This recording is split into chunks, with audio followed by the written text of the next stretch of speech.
Welcome back to my channel. আসসালামু আলাইকুম বন্ধুরা, আজকে অনেক লোকের রিকোয়েস্টে আজকের এই রেসিপিটা আপনার সামনে দিতেছি। আপনারা হয়তো বুঝতে পারছেন কি রেসিপি আমি বানাইতেছি। না, বুঝতে পারেন নাই। আজকে একটা সালাদ বানাইতেছি, যেটা টার্কি রেস্টুরেন্টে যখন আমরা খাইতে যাই তখন তারা এই সালাদটা দেয়। তো আমরা চাই এই সালাদটা যত বেশি দেয় আমরা খাইতে চাই, কারণ অনেক মজার একটা সালাদ। তো যে কোনো ডিশ তারা সার্ভ করো, কিন্তু এই সালাদটা দেয় এবং আগে দিয়ে দেয় ডিশ সার্ভ করার আগে। তো আমরা আগে থেকে খাওয়া শুরু করে দিই, এত মজার একটা সালাদ। এই সালাদটা আজকে আমি আপনাদেরকে দেখাবো। এই আমার ইনগ্রিডিয়েন্টস কীভাবে সালাদটা বানাইতে হয়। আমার অনেক বন্ধু বান্ধব এই সালাদটা অন্যান্য ডিশের সাথে আমি দেখাইছিলাম, সবাই রিকোয়েস্ট করতেছে যে ভাই ওই সালাদটা কীভাবে বানাইছেন ওইটা আগে দেখান। এটা বানাইতে অনলি 5 মিনিট লাগে। তো আপনারা দেখতেছেন আমার টেক্সটে সব কিছু লেখা আছে, কি কি জিনিস দিতেছি আপনাদের সামনে। তো আপনারা দেখেন আমি কিভাবে বানাই। তো বন্ধু বান্ধবদের রিকোয়েস্টে আমি এইটা বানাইছি। এটা আসলে সাইড ডিশ, এটা কোনো মেইন ডিশ না। তো আমি বানাইয়া দেখাইতেছি যে কিভাবে বানাইতে হয়। তো আপনারা দেখেন এখানে আমি কি কি ইউজ করতেছি, আর আমার টেক্সেও সব কিছু লেখা আছে। সব কিছু মিলাইয়া আমরা ব্লেন্ড করতেছি এখন। সল্ট স্বাদ মতো আপনারা দিবেন। তো এটা টার্কিশ রেস্টুরেন্টে বেশিরভাগ তারা ওগুলা সাইড ডিশের সাথে দেয়। তো আমি আমার অন্যান্য রেসিপির সাথে সাইড ডিশ হিসাবে দেখাইছিলাম। তো সবাই আমাকে বলতেছে যে ভাই এই সালাদটা আপনার কীভাবে বানাইলেন। স্পেশালি আমাদের লুটনের আতিক ভাই, উনি বারবার রিকোয়েস্ট করছেন। তো ওনার রিকোয়েস্টেই এইটা বানানো।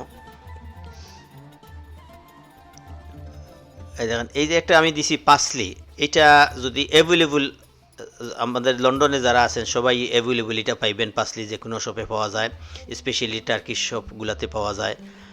পাসলি ইউজ করছি। যদি আপনারা অন্যান্য দেশ থেকে দেখেন আমার এই ভিডিওটা, তখন আপনারা পাসলির বদলে আপনারা কোরিয়ান্ডা বা ধনিয়ার পাতা ইউজ করতে পারেন, ইউজ করেও বানাইতে পারেন। বাকি তো যে ইনগ্রিডিয়েন্টসগুলো আপনাদেরকে দেখাইছি এগুলো যে কোনো দেশে পাওয়া যায়।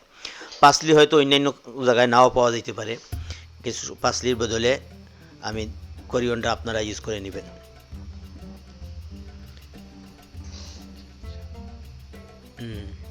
খুব নাইস হইতেছে। এখন এই টিপসগুলো আপনারা ভালো করে খেয়াল রাখবেন, যে টিপসগুলা আমি আপনাদেরকে দিছি। এখন আমি কি করতেছি, এটা আমি দুইভাবে এইগুলা খাওয়া যায়। একটা তো হইল ওই ব্লেন্ডার থেকে বাইট করে আপনার সাথে সাথে খাইতে পারেন।